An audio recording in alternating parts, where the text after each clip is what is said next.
중국의 부동산 대기업 헝다그룹의 채무 위기는 끝없이 국제 금융시장을 흔들고 있는 차이나 리스크의 시작에 불과했습니다.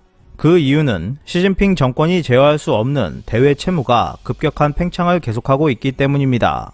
헝다그룹의 부채는 약 4경 5,530조 원에 이르는 중국의 민간 부채 총액의 0.75%에 지나지 않습니다. 하지만 헝다그룹의 채무 불이행 불안이 중대 문제로 떠오르고 있는 것은 중국의 부동산 대기업들이 거액의 디폴트 불안을 안고 있기 때문입니다. 시진핑 정부는 빠른 경제 성장을 견인하는 수단으로 부동산 개발을 중심으로 한 고정자산 투자에 의존하며 주택붐을 연출해 왔습니다. 그 결과 중국의 고정자산 투자 비율이 국내 총생산에서 차지하는 비율은 아직도 50%에 가깝습니다. 가계 소비나 무역 수지 흑자 등이 제자리 걸음을 하더라도 고정자산 투자를 전년 대비 20% 이상 늘리면 GDP를 두 자릿수로 성장시킬 수 있습니다. 고정자산 투자의 핵심은 주택입니다. 중국은 그동안 여러 차례 집값 하락을 겪었지만 부동산 시세 하락을 최소화하면서 다시 상승세를 타왔습니다. 중국 당국이 부동산 공급뿐만 아니라 금융기관의 지시에 돈의 흐름을 통제하는 시스템이기 때문에 어렵고 아슬아슬합니다. 헝다 위기가 발생한 지금도 리먼 쇼크와 같은 전철을 피할 수 있다라고 하는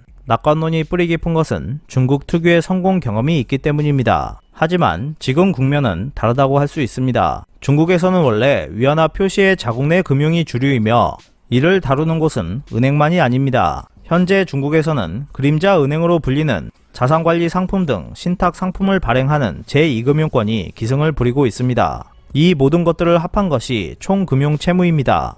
그런데도 자금 수요를 따라잡지 못하고 있습니다. 부동산 등 중국의 민간 기업들은 주로 회사채 발행을 통해 해외에서 달러 자금을 조달하고 있습니다. 중국인민은행은 위안화의 신용을 유지하기 위해서 들어오는 외화를 컨트롤할 수 있는 한 곳으로 집중시켜 외화 준비를 하고 그에 따라 위안화를 발행하고 있습니다. 외화를 끌어들이기 위해서는 중국의 위안화 환율을 안정시킬 필요가 있기 때문에 중국은 위안화 환율을 당국이 정하는 기준 환율 주변에서만 변동할 수 있도록 컨트롤하고 있습니다. 중국은 이와 함께 국제금융센터 홍콩을 완전히 지배하면서 홍콩을 경유하는 자본 도피 루트 차단을 시도하고 있습니다.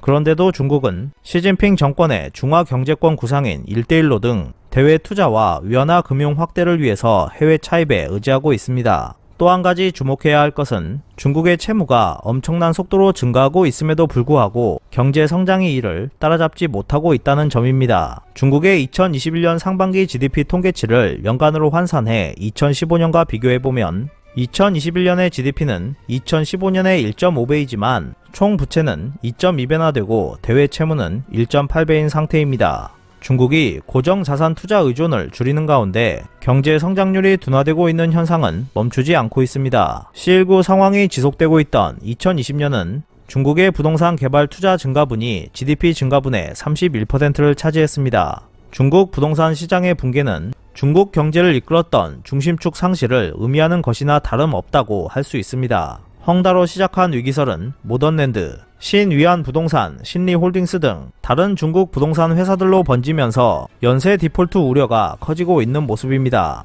중국 정부의 부동산 규제 강화로 헝다 등 부동산 업체들의 불확실성이 고조되고 있는 상황과 시진핑 정권이 제어할 수 없는 대외 채무 증가는 큰 위험으로 다가올 수 있습니다. 이와 같은 중국발 위험에 대비하기 위해 자산 관리를 철저히 하는 등 각별한 주의가 필요할 것으로 보입니다.